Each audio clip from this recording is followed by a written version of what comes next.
So our 100 Families Alliance meeting today, our topic is a roadmap to employment. We're empowering for long-term success. Who in here knows that our families need employment? They need careers. They need money so that they can provide for their families. And this is an opportunity for you all to hear about some amazing ways that we can refer those families to agencies and providers that can fill those needs for our families. All right. I'm going on my agenda so I don't get off topic.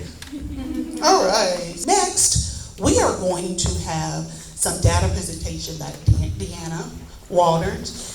This is going to show you guys the collective impact that you've done, the work that you've done, and it's going to give you all those, the numbers, data. For you guys that are numbers people, data people, and love to see this stuff that you need for, funding purposes. She's going to show you all of that great work that you've done as a collective. Good morning, everyone. Again, I'm Deanna Walters. I accompany LaShawna as the other coordinator here in Pulaski County, and I am so excited with the faces I see out here. I want to thank you because of you, I want you to see something that I really want to brag about.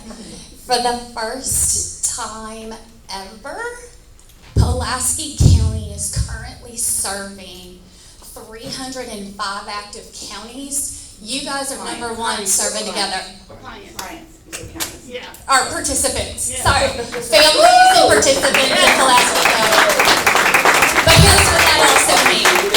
Although we're serving 305 families, we're serving another 772 children on top of that. That's 1,000 people that you guys are working together with us on. It is phenomenal, and thank you. So, as a state, I want to show we are collectively, how many counties, Dana? I think there's 16. There are 16 counties fully launched, and right here in our purple areas, Woodruff County will launch soon. Okay. And Mississippi County launches in 2 weeks. And Mississippi County launches in 2 weeks. And so we are so ecstatic of the huge impact happening. So right now, with 100 families across our state, we are serving 1,730 families together across Arkansas. So let's come in and statewide. Here's by the numbers. As you can see, the thing that always makes me really, really excited is the collective impact over there. So that is the percentage of increase our families have made since their initial intake and the amount they've thrived alongside our communities. It is phenomenal.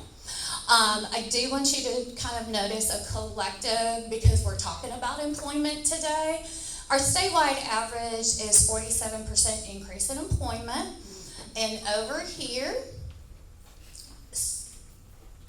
80.15% of our families are currently employed, and we're still working on about 20%. And so that's the statewide level.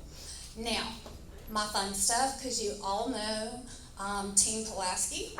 So here's our data. And this makes me real happy because I want you to first see, you remember that number just a minute ago? We are 88% increase in employment in Pulaski County. We are topping the state, guys, thanks to you guys. And so, and as you can see, we're doing a lot of other good stuff too, but that was my favorite. Also here in Pulaski, 83.16% of our participants and families are employed. And we only have, not that I'm comparing, but ours are also lower than the state average. I'm going to get in trouble later for all this. And so, but here's some of my favorites. This is you guys. A year and a half ago when we started, we had our amazing backbone organizations. But I want you guys to see every one of these. Every one of these represents you on a care team talking back and forth regarding an individual family. Here's the beauty of what I see in this room. I know in the last year, we've served 69 pregnancy clients. And I see our team at Baptist Mehow right there, who will serve a family from pregnancy through the child's second birthday. And we collaborate all the time right next to each other because we are a perfect extension together.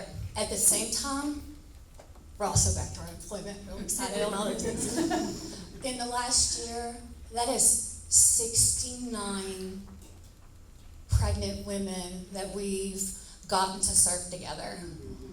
That's incredible. That is 69 maternal impacts. A healthy baby was born out of that. Thanks to this room. Here also, I see Miss Janet in the back, our friends at DCFS. Miss Janice, you're our #1 referral. Getting to sit together, and here's the amazing impact that we have gotten to do teaming up at DCFS. Together, Miss Janice runs what is called a team decision-making meeting.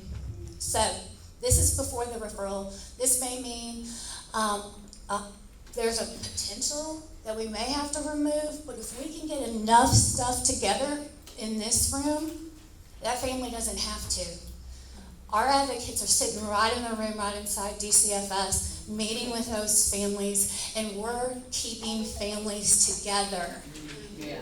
And that's whole family. That's one less trauma a child in child welfare has to assume, because we get to wrap around that whole family together and keep them together. In that, how does that look in real life? Yeah. This week, I'm really proud of our data, guys. So, how do these numbers then relate? Because everything's a number until you meet the individual. So let me tell you about the mother of 6 children who have been bouncing around our county due to homelessness, who just yesterday signed a lease into her home, and they get to be stayed with them. Because here's what it looks like as well. At the same time, yesterday there was a 16-year-old boy in our juvenile court system. He reads at the 2nd grade level. Yes. It came in via an offense. I mean, we're working directly with our Pulaski County courts, and he had a meeting in front of the judge. By the time that afternoon ended, we had tutors in this room set up to help tutor him. We've gotten his family housing, so there's no more missed days. And the impact in this room is he's going to be okay, because sometimes it's really hard to think about school when we're hungry and everything's in chaos. So that's what those numbers mean. I want to point out Kyle Brewer back here. I cannot tell you how many times I have called Kyle's with Landmark Recovery.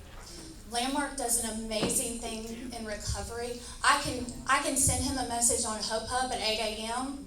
and attach him to a care team, and a family goes into recovery by sometimes 11 o'clock in the morning. He picks them up, takes them right there, because when you make a decision in recovery, you need it right then.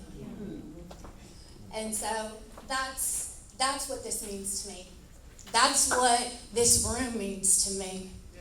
Miss Clara at Workforce, we get to make difference in families' lives. They're getting educational training. They're getting new careers because of this room. And so, also, just again, because we're talking about employment, this is the real numbers, live data.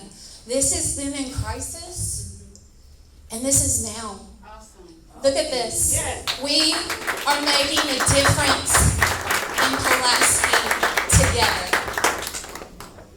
All right, sorry. Thank you. Thanks, guys. Piano, woo! Yeah, we have to do piano like this. I love it. This is so important to us because you guys are doing this work. Right now, we are going to bring up a phenomenal person. He's so modest, but Mike Rogers is doing amazing things. Mike Rogers, come on up here, Mike, while I talk about you. What's your full title? So Mike Rogers is the Chief Workforce Officer with the Office of Governor Sarah Huckabee Sanders' office. He is going to do an overview of Launch, which is a connecting individuals with education and workforce opportunities. Take it over, Mike. Thank you. I'm always worried that my shirt's going to conflict with the shirt I've got in my pictures on. I can never remember which is which, but I can tell you from the state, I want you to hear a perspective maybe you might not be used to. I look out in the room and I see the hands and feet of Jesus. Yes. I see people that are moving, that are following, that are pursuing, and if you don't know it, that's okay because he can use you anyway. And I love the idea of meeting people where they are, and I love the freedom that I work for a boss that encouraged me to speak faith and freedom and empowerment and move people and drive them and give motivation and break cycles of poverty, incarceration, and generational curses of suicide and self-harm. All these different pieces of really reaching out and connecting. So this is how we go to business. And I love the idea of the connections and the unsung heroes and the thankless jobs and the sleepless nights that you perform. It's just very, very moving for me. I feel like many of you maybe heard me ramble before or share things. Today's a little bit different because I'm on the other side of a decision. Up until a few weeks ago, it was just words and an idea. It was a vision. I don't know how God speaks to you. I call them downloads because every clever idea and witty invention comes from Him. And I can see it in my mind, and I can see it coming together. He provides solutions before I even realize there's a problem. And the key people that He is bringing together has never been done before. And it thrills me to know that He uses the simplest of people. Launch is a program that, great. That's exactly what we needed. Another portal, another password, another login, another resource. Thank you very much. Underserved. It'll be sitting there on your desktop icon, never used. And waste of taxpayers' money. This one's different. It's different because it brings about 37 different websites into one place to serve a person as a whole. I'll tell you what I feel like has been wrong with the government from the federal side down, the funding streams, is that we serve pieces of people. That it's fingers and toes and knees and elbows, and we don't ever serve the whole person. And if that person is coming in for something wrong with their throat, and yet they have a respiratory issue, they got to go to 3 different specialists to find a solution. And it's wrong. I was telling somebody in D.C. last week, I said, I don't have to know what happens in the kitchen and where the product comes from to get my meal. How do we serve people holistically with a single sign-on delivery, hide the noise, give me 6 clicks to the solution that I need, and create a very custom and user experience that is made for me and not a cookie-cutter type approach. That's right.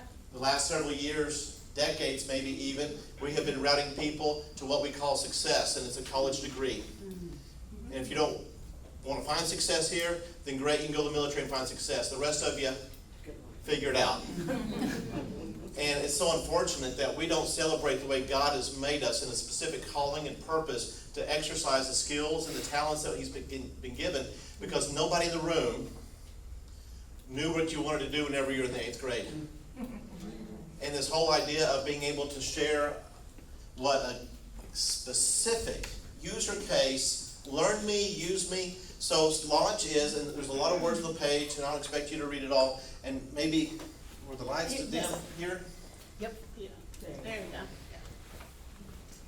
The way that the system works is we started off with Launch for Job Seeker. It's been up and rolling for now 14 months. We started it with our prototype, proof of concept with unemployment.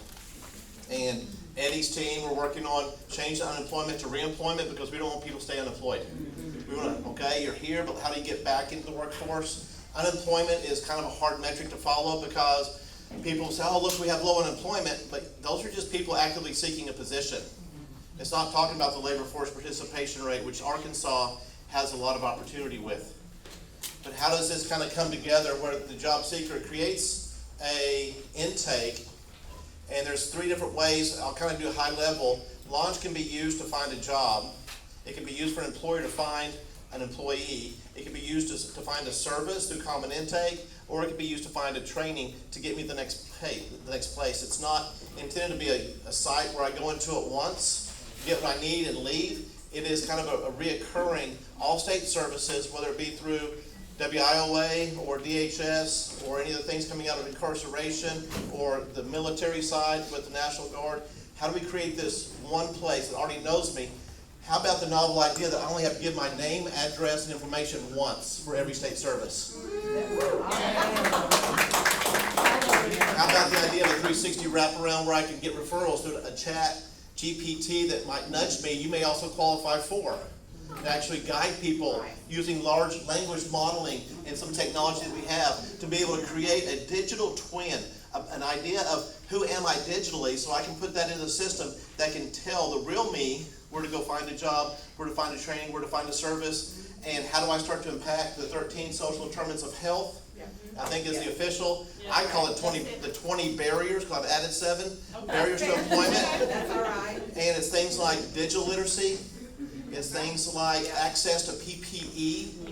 It is the ability to be able to work in a job. The shift I'm talking to employers with is a lot of times their search they call talent acquisition. And it needs to be shifted to talent recognition. To find out what is somebody's aptitude, what is their capability, what could they do, not what can they do or what have they done, because we're working in a space that's never been done before with the equipment that is just now emerging and all these different ideas. So you start looking up here and you'll see the first phase, which is taking a lot of horsepower of state data. For 25 years, we have a state longitudinal data system that all state government feeds information into it. So we have transcripts, we have a lot of learning and employment records. There's a lot of resources attached to you, whether it's in taxes or driver control, all the different pieces and parts, but especially our K-12 and higher ed piece of putting information into a system that we've recorded for the last 25 years. It allows for a job seeker to create a profile. They can set their salary range, they can set the distance to travel. We're going to work to a place where they can find transportation hubs that will get them where they need to go. We'll work with a geolocate and a GIS that then gives me an idea of where are the food pantries, where are the job fairs, where is the public transportation, where is the health care, the child care, the elder care, where are the resources that I need in my journey throughout life so I can overcome the next obstacle that's hit me.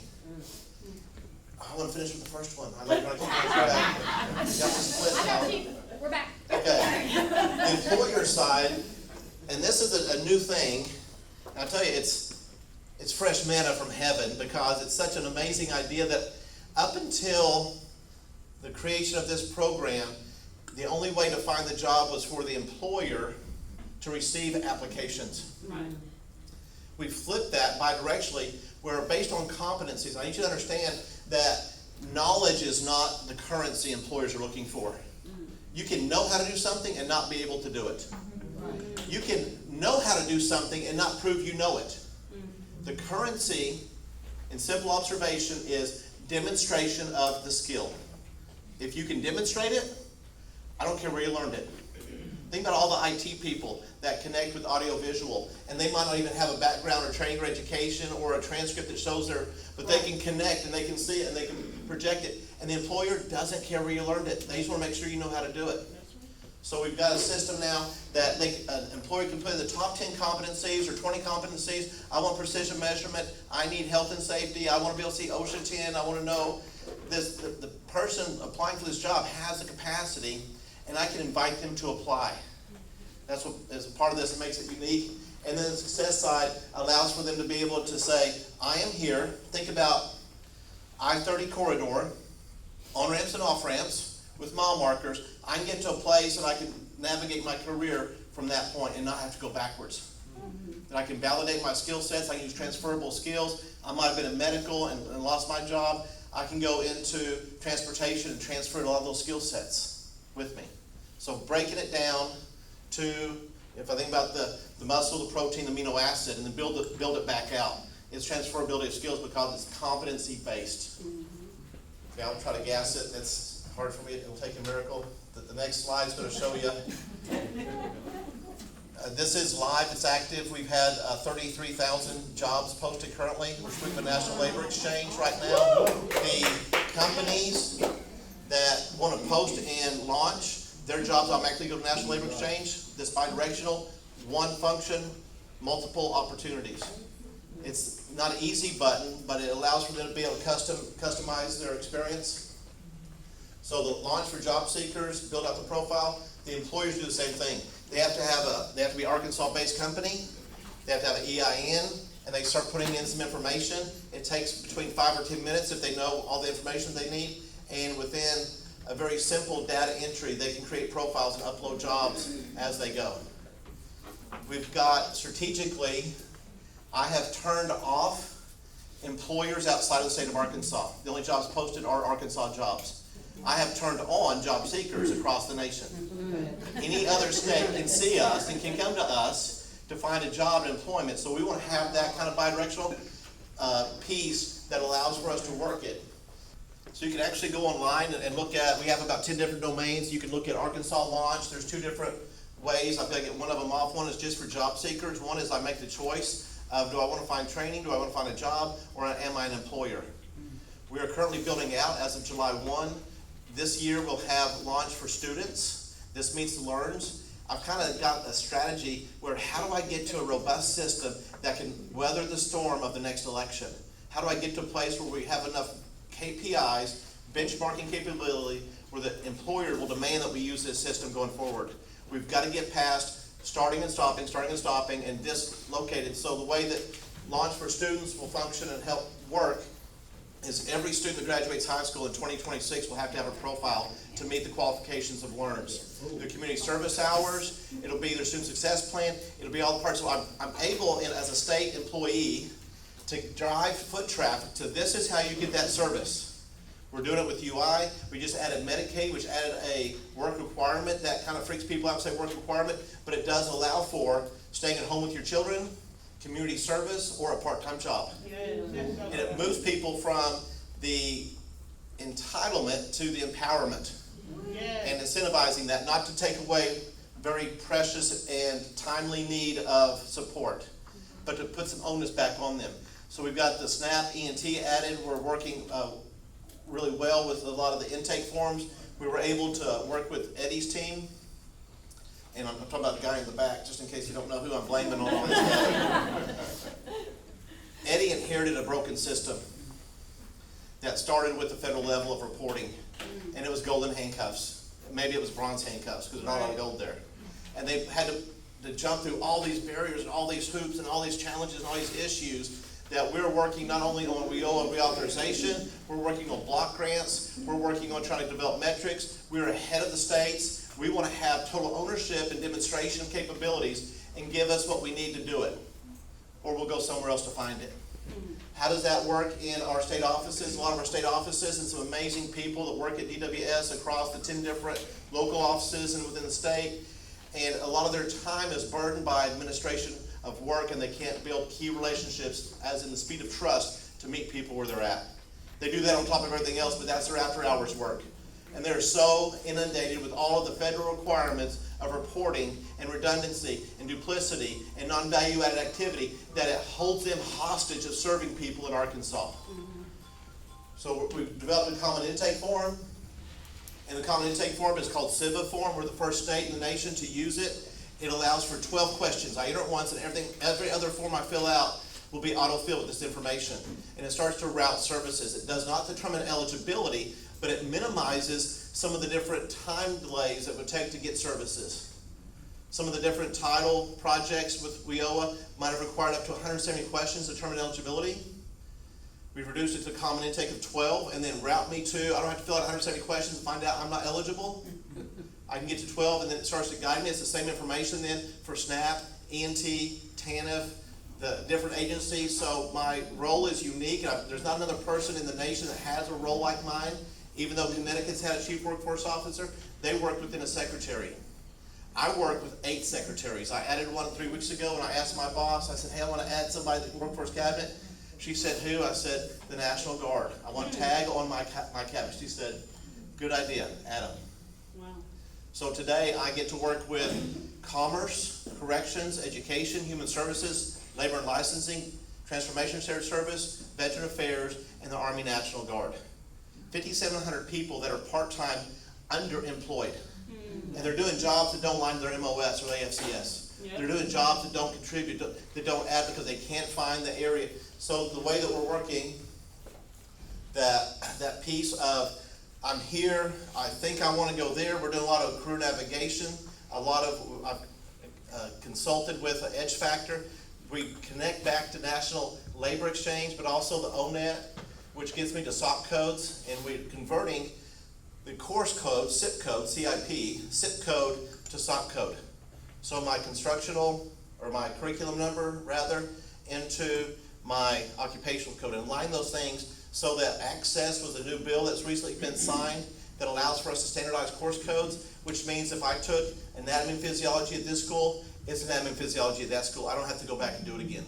Instead of doing prior learning assessments, we're building out a learning employment record through Velocity Network that will allow me to say, I have this competency, I can prove it, and how do we tag that back to my next place so I don't have to start over again. This helps a lot with immigrants that come in from other countries that have licensed trades, but yet they're working in underserved populations, underemployed. So how do we start to really take a full inventory of what someone's capacity is? What's their knowledge? What's their EQ? The EQ side has been such a challenge, and I've discovered this. I pray a lot. I'm like, Lord, how does this work? And I don't know if you've ever heard the phrase, how do you nail Jell-O to the wall? And there's an easy answer to that.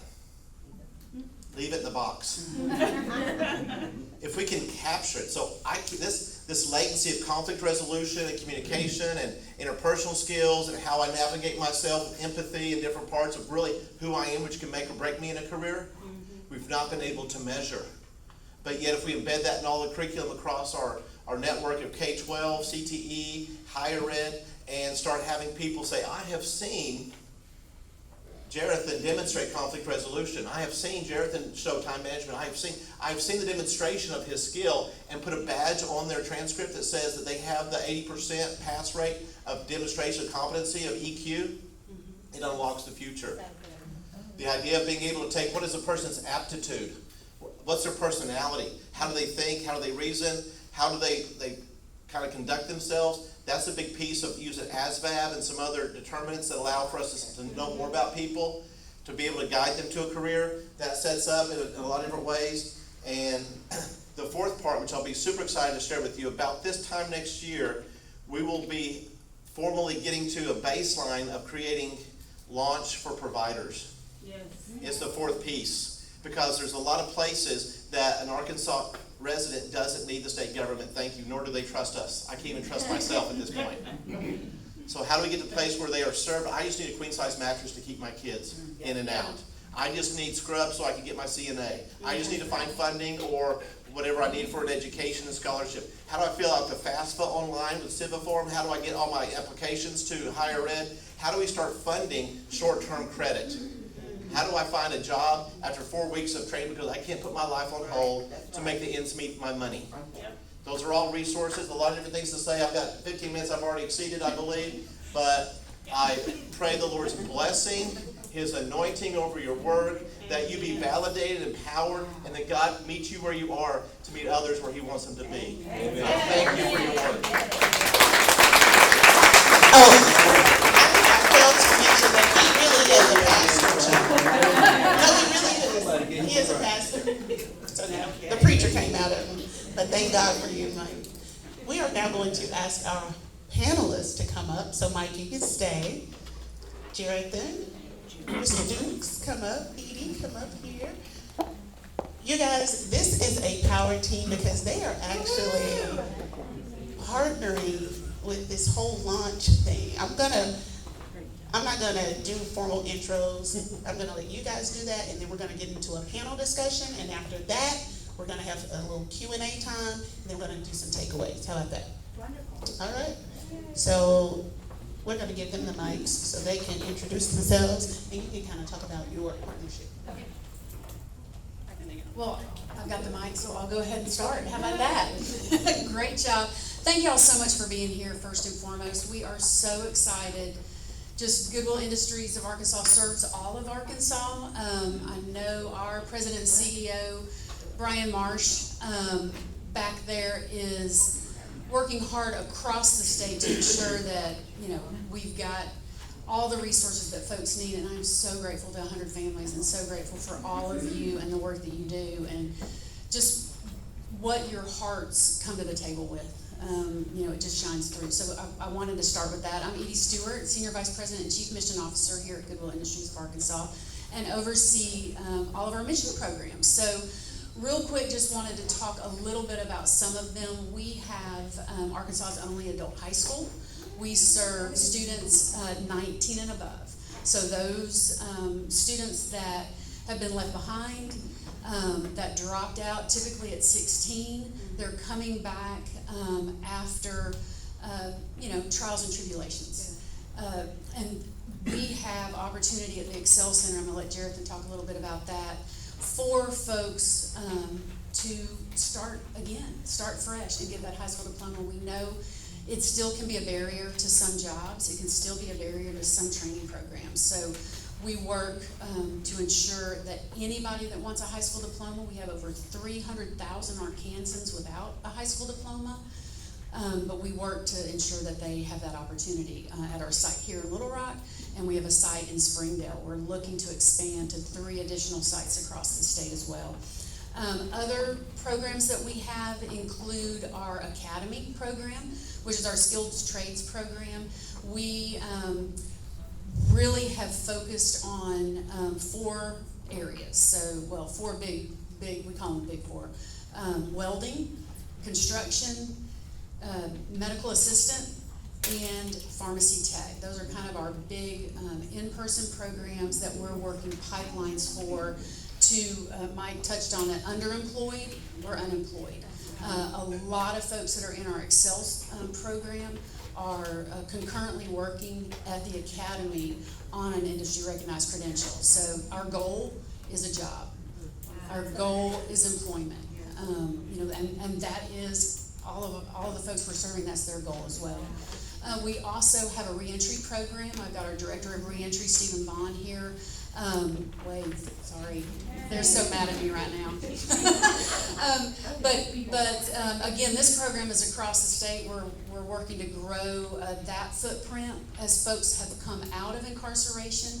Everybody in this room knows the barriers that people face. We work it's a 16-week curriculum, paid employment. Goodwill Industries of Arkansas hires as soon as you're enrolled in the program, so folks can start earning a paycheck. They can start building skills, a work history, etc., and they are supported by our reentry team side by side out there in the community. Welcome any conversation around that, because that, as we dig deeper into it, we all know that is a huge need in our state, and we need more folks at the table talking about that and what those gaps that folks are having to deal with in order to try and support their family and get back up on their feet.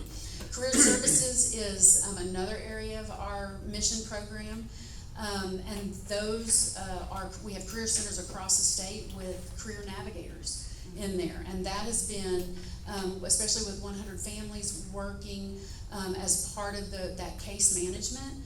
Folks that are coming into Goodwill, have a need. I mean, it may just be that they need some shoes.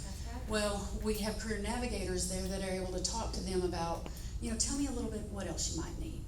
And then connecting them with those resources, and then, that next step of, what would you really like to do? How can we help you get to where you see yourself or where you want to be? and making those connections, putting them, on a path to either education, employment, or training of some sort.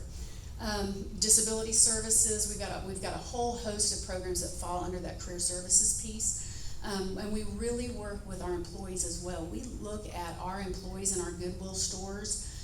Many are the folks that we're serving, getting folks back up on their feet. We are, Brian, our CEO likes to say, and I steal this all the time, we are their first yes.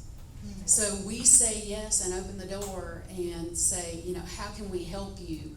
Come work, come learn, and let's find your path. Let's find that opportunity. And I think what's so exciting with what Mike is doing with Launch, and we're so grateful to have kind of been in talking about how all of this can get connected, because it's going to be that piece that connects everybody. You saw every member, so to speak, that has a page, employer, employee, job seeker, going to be soon to be students.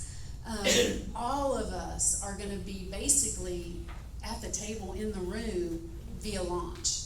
So it's a really, really exciting initiative, and like Mike said, we're the only folks in the state that are doing it, or in the nation that are doing it.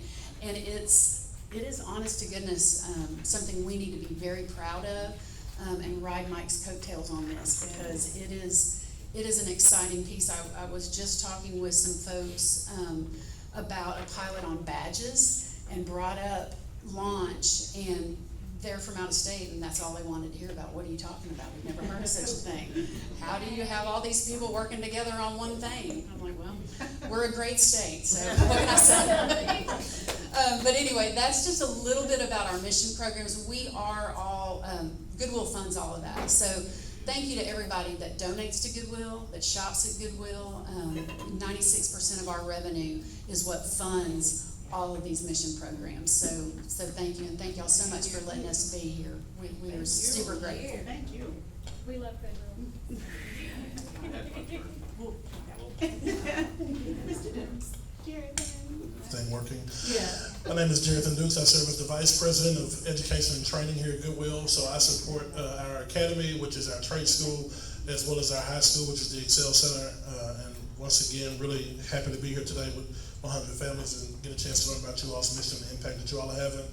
And the program that Mike Ross just talked about, this is just so amazing. And the good thing is, you were talking, I was thinking about, and I've already texted Edie, how do we get all of our students in GTech a profile in Lunch? That's what we need to be focused on to make sure. We have a plan. Absolutely right, of course, I'm sure we do. But really glad to be here today, and looking forward to the rest of the knowledge that's going to come out of this session. Thank you.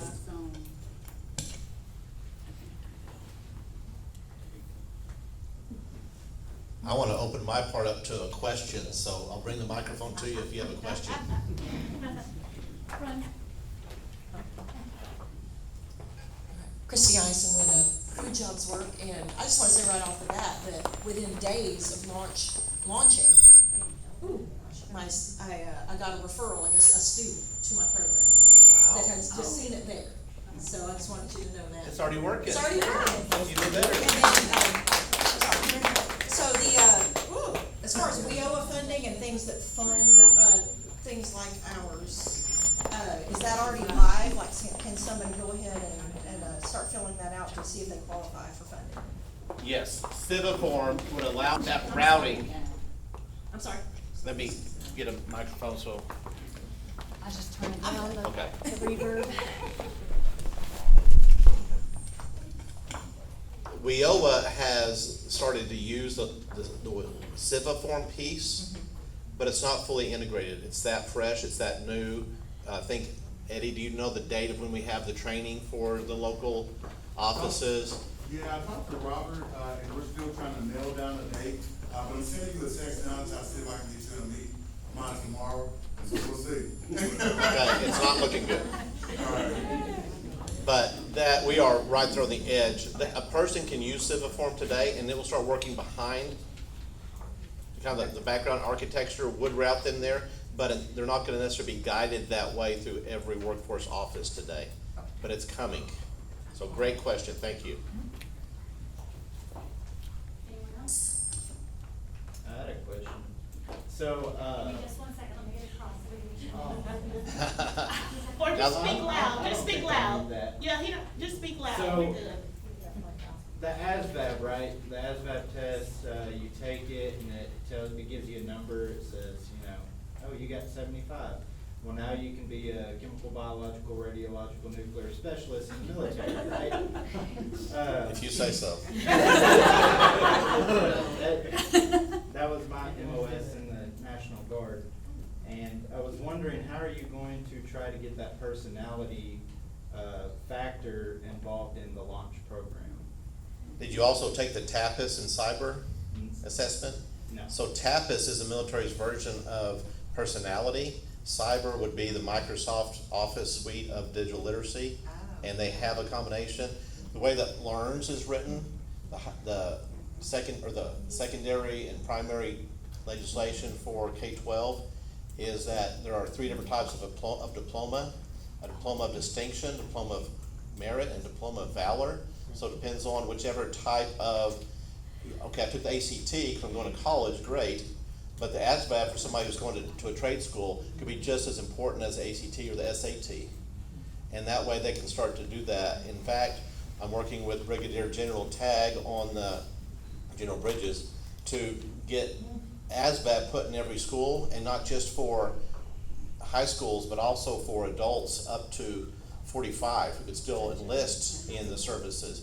So how do we start to put that out there? Even if they don't want to go in the service, it still is a great tool to determine what are my electrical skills, my mechanical skills, and my thinking skills that could help guide me to a career and navigate those things, because there are jobs today that we never even would have imagined existed.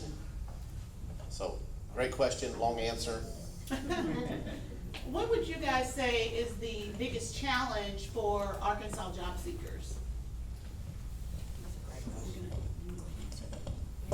Anyone? Okay, I'm gonna stand up too, just Okay. because I didn't even know, hey Eddie. I want to see the folks in the back.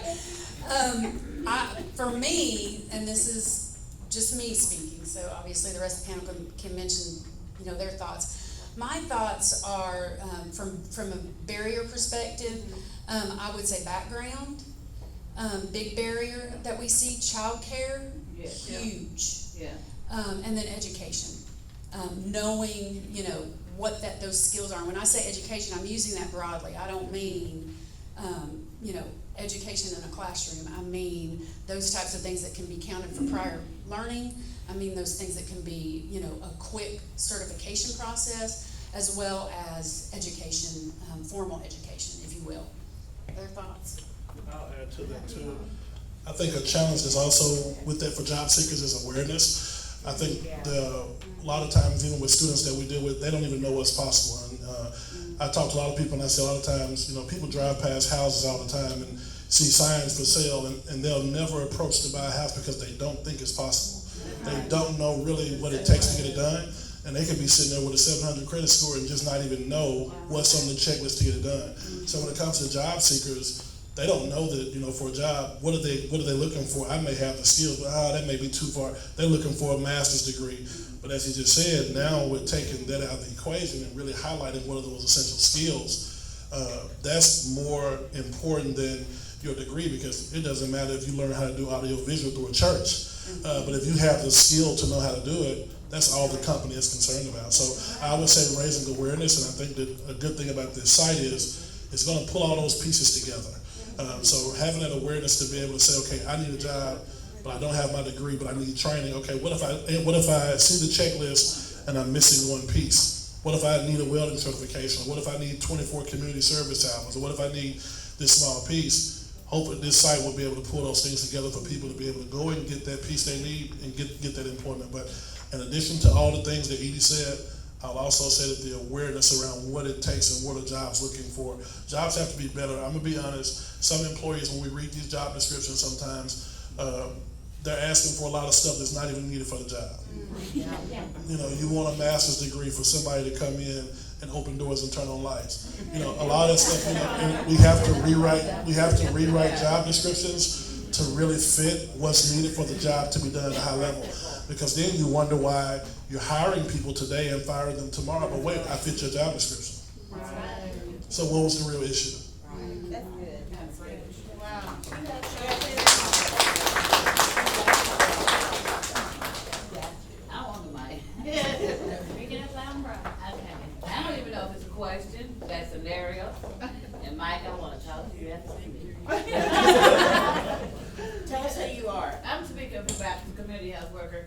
in maternal health with this lovely team that we have here. And what we find is a lot of barriers, right? And I've been working in community health for a long time, and I'm just been a civil servant for a while. But what we find is that in the communication with our people in the community, the lack of, like, I like that program you just launched, but however, like you said, even though it's gonna break down shorter windows, it's not the problem of the 20 minutes survey. So we're worried about with those shortcuts breaking down with the SNAP. Right now, we're finding that the SNAP is kicking everybody off, even the ones that are working.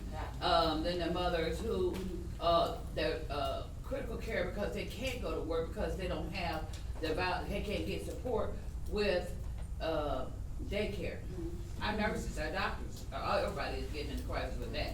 So, and, one thing about our mothers, especially a single mother with one or two more, not having services to take care of their children while they go out to get the food for the burial that they need for their household. What are we doing that's causing them having to go back every month cause they get kicked off for their $80 stamps that they really need? What are we doing to, make it easier for them to not have to keep, resurfacing the same application every month? They're having to literally turn in, we see they're turning in the same piece of paper every month because the system's so kind of broken. Cause I noticed, I'm not trying to be funny, but everything was, stay with it, but it kept saying, well, we trying to do away with the federal, without that federal attached to it. How is that gonna be resolved? Maybe that's the disconnect, because some of the areas in the federal has been cut off, you think? But that's played a major part in that, all that. In Arkansas, we don't have a benefits cliff. You can, if you reach a certain threshold, your benefits are cut off. Other states, as you work more, your benefits are decreased. So if an individual goes in and works an overtime shift, SNAP the next week will automatically cut off their benefits. There's no benefits cliff. That's a barrier. And then daycares not being open when the factories and the jobs are open. Daycare's open at 7 and the factories open at 6. So that's another barrier that we cannot get solved in a lot of our communities, even though we've had conversations with childcare providers.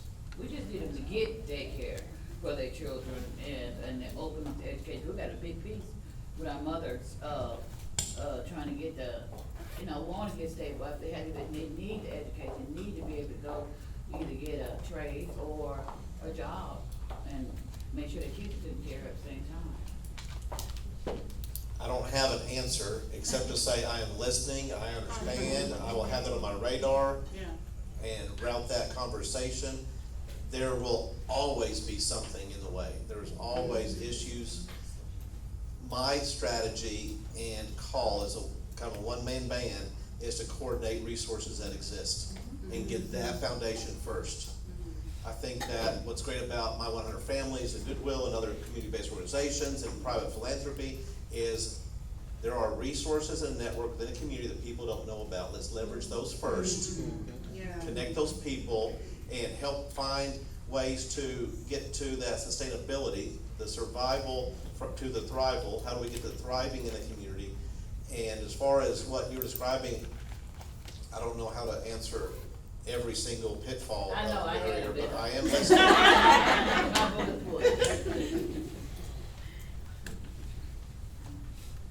Hi, my name is Monica Montgomery, and I work with the City of Little Rock and the Department of Community Programs. And I think that lunch is a great opportunity for us to connect, because I too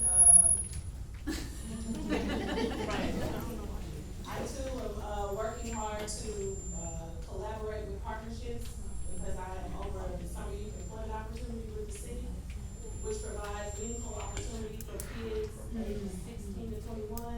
But I have also started, the city has also launched Little Rock Career Con, which extends that age limit from 16 to 30. So as of right now, I laid my head on the pillow last night, I got 722 youth that are gonna be looking for jobs this summer within our city. So my ask is that our partners and our community leaders who have businesses, nonprofits, industry leading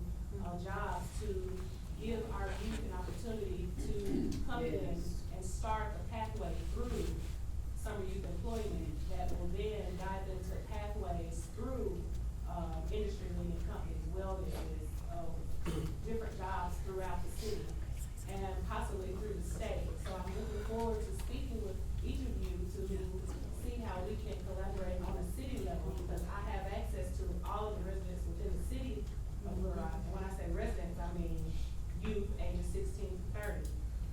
Some of them need reentry, some of them need second chances, some of them need, opportunities. They're transitioning from what they thought they wanted to do to what they are really meant to be doing, what their purpose is, and they need guidance. Yeah. So within the city, we have resources, but again, we're not meshing them together. So with Hope Hub and Run and the city of Little Rock with Career Climb through summer youth employment, I think the connection would be spectacular. And we would not only help those students between that age range, but we're also meeting them holistically within their families. So I look forward to talking to all of you all. What a great resource. I have to hold Edie down or she'll jump up and meet you. One thing I want to mention that I didn't get to say yet is when an employer fills out a profile, we built in a system, I call it where their feelers are, where they're emotionally attached, and what population do they have a desire to want to serve first. So we've turned on an opportunity where an employer says, I want to emphasize the hiring of justice involved individuals. I want to incentivize the hiring of our military veterans, family, and spouse. It might be 55 plus population, it might be opportunity youth, adults with disabilities. It could be who has a part-time flexible job. What are the different types of demographics that you have a heart for? I met a lady in Conway, she runs an electrical company. She told me when she met me, she said, I've got 17 felons. And I said, well, you've been naughty. And she said, no, I only hire felons. Because I want that they're loyal, they're dedicated, they want a second chance. And I said, who do you know that was incarcerated? She said, my nephew. Because if you can't get them through the pocketbook, you get them through the feelers. That's right. And that's one of the pieces that we turned on to launch for the employer profile to be able to select. But to your point, with an amazing resource I have never heard about till today, how do we bring that to the people in Little Rock? And as a pattern, model to follow for the rest of the state. And that's what these consortia, these summits, these kinds of get-togethers do for me. Launch would help bring it to a face and an awareness point that Jonathan mentioned. So, Tag, you're right. I want to meet you. So, yeah, that's what, I looked at Mike, I go, can I say something? He goes, let me talk first. So, I just have to say, I think that's what's one of the most valuable things about days like today, is hearing about that. I didn't know about that opportunity, and how we can connect with that and expand it even more, reach more people, because, more hands, it's more opportunity. So with all of us working together, I think that to me is the most exciting piece of all of this. Hey, good morning, Anthony Hampton with City Connections.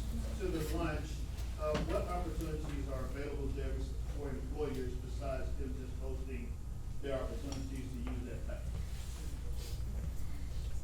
The career navigation piece of creating career profiles and testimonials of their jobs that can be put into students as young as the third grade to start imagining their future.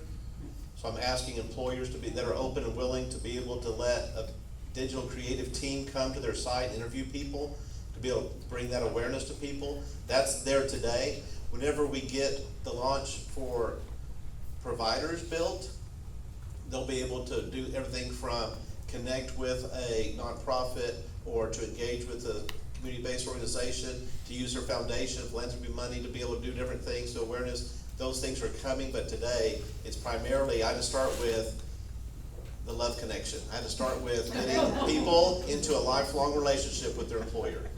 So I guess, so is there opportunity for an employer to see what jobs are available that they can refer people to that may fall into some different categories? Absolutely. Yeah, they put in their 10 or 15 competencies that they're looking for, and it'll start finding the people. It'll start pinging the folks that, and I want to stay away from Revelation 13:16, which is like the mark of the beast. I don't wanna, I'm like, Lord, this sounds like, end time stuff. So I made sure that people could turn on or off their profile. Unlike LinkedIn, you get job offers every day. So how do we say, I'm not looking, thank you, turn it off? Right.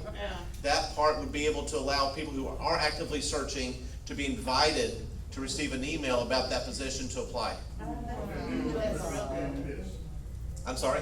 Maybe my question is being missed. Okay, I might have That's a misunderstand. question for an employer. If I am an employer in your system, can I go in there and see what other opportunities employers have and be able to refer people to who are coming into me for job opportunities?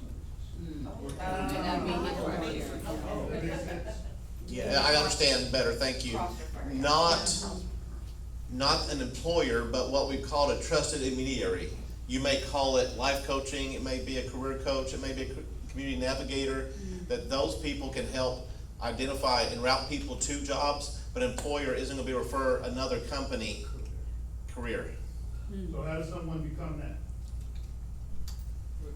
Or that job? Oh, it's the person using the system? How does someone become the life coach? I guess? Yeah, so a person who might have language barrier, reading comprehension, or digital literacy restrictions, they can say, hey, would you drive for me? And they give that permission. It's basically just a sign off to say, you can represent me in my profile. And Launch is also, we have it in Spanish as well. I wanna add Marshallese and then Vietnamese. I've got about 5 different languages we're trying to serve populations for. But the trusted intermediary role is especially a function that everybody in the room may be able to help tour guide somebody through the system. Can you be more than So my one? point for Yeah. asking the question is not to knock the system, it's just, so we run what we call Operation Restore, that kind of helps many of those who are in reentry. And so sometimes we get in, potential employees that we can't employ. And so to be able to kind of help navigate them to opportunities that may be available for them somewhere different, somewhere else, is what I'm really kind of seeing as an opportunity. Okay. And that was the point for my question. So you're going over and above in a way that I had not considered. Most employers are like, I just need my space to fill, thank you, I got a job to do. But you're going way over and above and I'm not ready for you. I do wanna tell another little quick story about, so I visited, a high school in Little Rock and was speaking about my program, but also talked about launch. I visited the folks at AR Data, they gave me stickers, so I shared the stickers. And there's this one young man that was, interested in animals. So we talked about all the careers, he searched, he found the video, using Launch, discovered a career path that he'd never thought of. So I just, it's a really neat, I just saw it in action, so I just want you to know that it worked, like it was. Just watch the Really? video, the sock code, it was great. Thank you. All right, so, as a key takeaway, how can the 100 Families Initiative continue to support Goodwill Launch? What can we do as an initiative, as a community, to help support what you guys are doing? Just give us some food for thought. I mean, I would say keep doing this, honest to goodness, because the opportunity to connect with people and understand, what you're doing, understand what your organization is doing, or, what your priorities are, I think is extremely important, because I don't know about y'all, but I feel a lot of times like you're kinda out on this island, and then I got Mike saying, hey, I need to connect you with X, Y, or Z. I'm like, who is that? I don't know who that is, and then he'll make that connection, but we got one Mike. Thank you, So, Lord. but you know what I'm saying, so having these opportunities to connect with each other and learn what we're all doing, then we can make those connections in our heads, and it's all of a sudden, we've got, I could do this with you and this with you, and we can serve these people together, and before you know it, it's way more than 100 families, right? Exactly. I wanna advocate the one thing that the state can't do, the one thing that is missed is what's happening in this room, and it's developing key, trusted, caring relationships that can help navigate. You don't have to know all the answers.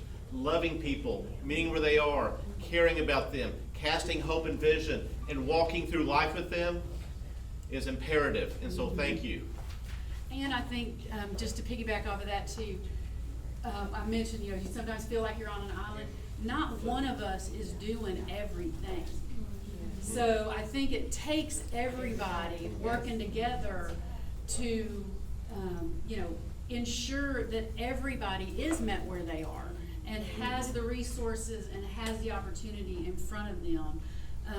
Because we don't offer everything, and we need help. We need, we would love to partner with anybody, because we're all serving our state. We're all serving those that need opportunity. Can I ask a question? In working with families in need, and they could use your help at Excel, and it's usually single moms. Yep. They are so tired of making phone calls. They're so tired of rejection. They're so tired of getting the runaround. If I would let you know that I have a family that could use your services, would you make a phone call to that Absolutely. person and say, this is what I can use? Yes, and Jared has just started a kind of a recruitment team that is it's more than recruitment. We're just using that word because we all know it, but that's what that team is going to be doing, is being that hand that says, I'm here, we can help you, what do you need? Because the phone calls, it's just not going to happen. If you've got kids, you're trying to work 2 jobs. You're missing a call. All the things, that's exactly right, yeah. So, and I do have to say, the Excel Center, we do have free childcare. So, that's for those moms. That's the first thing they need to know, but do you also have a way of working with the parents who have no transportation? Well, yeah, so in Little Rock, we're right on the bus stop, and we provide transportation vouchers. Okay. We are working to expand that, especially in Northwest Arkansas. We've had a little bit of trouble with transportation, but we are on the bus loop, literally right out front the door of the Excel Center. And we'll provide those vouchers. I just want to add to answer your question, also to piggyback off what Mike and what Edie has talked about. I'll just say for all organizations in the room, I think we can all do a better job of really advertising what we do. Making things more clear, making things, better and clear. If we're really working together, that should be seen in everything that we do. I hate going places and seeing 1,000 flyers, 1,000 things, you gotta pick up as a single mom or a single dad or just anybody who needs help. That's just one more barrier that's being created for them. So how do we begin to simplify resources for people to where, when they click on that page, they don't see, I'm not gonna say mission and all those things are not important, but how do we just get to, here's what we can do for you? So how do we simplify what we're able to offer? You asked about, us making that phone call. That's something we're really trying to be intentional about, is here's how Goodwill can help you. This is how our Excel Center, our academy, this is what you can get when you come. Not all the people that we've served in the past. No, we just want to know how we can help you today. What you can get from us. And I think that'll be way better. When you think about the clients and the people who need the help, they don't need yet another thing. So get another thing to do. Wait for a call back or wait for an email back or automatic response. Like, how do we just give people what they need and close the gap and keep it moving? And real quick, I just wanna say something to Jared. I wanna thank you, cause your name come up more than anybody I ever heard in my life. You're a resource, I don't know if you got a old Rolodex in front of you, but Mr. Jared said, and I wanna thank you for that, for speaking layman terms. Exactly. Because sometimes with our Hispanic community and everything else, we speak over their head because we're talking on our degree level, when we need to speak everyday language. And I want to thank you for being a platform for getting these people to.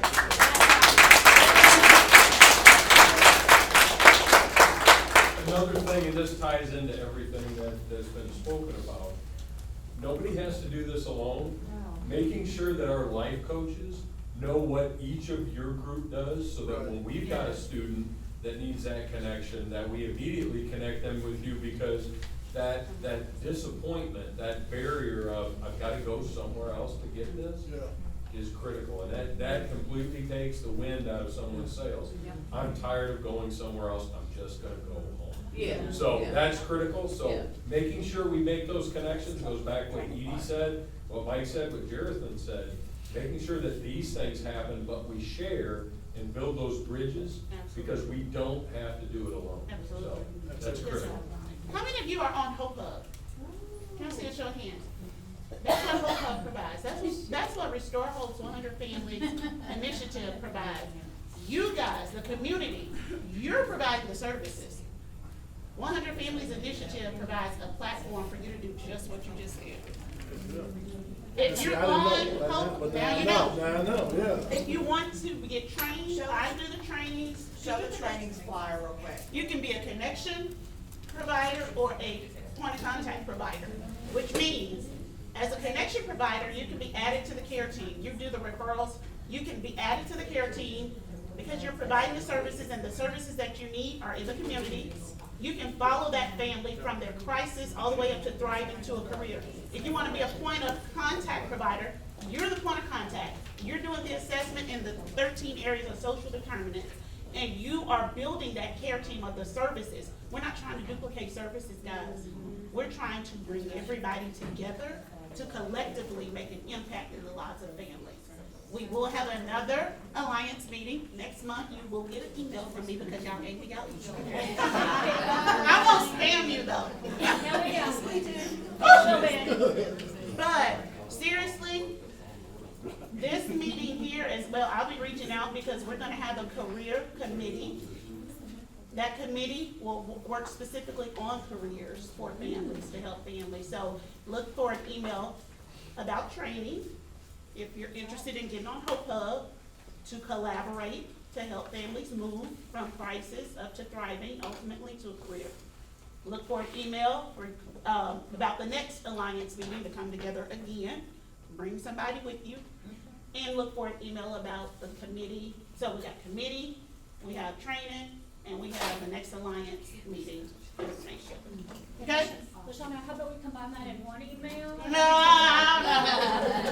We will. We'll combine We it. got it. But I want to just give a round of applause for you all, number one. You For all. this amazing panel. You guys are amazing. Let's do it together. No one can do everything on their own. We have to work together for the community, by the community. 100 Families Initiative. Let's do it. Now let's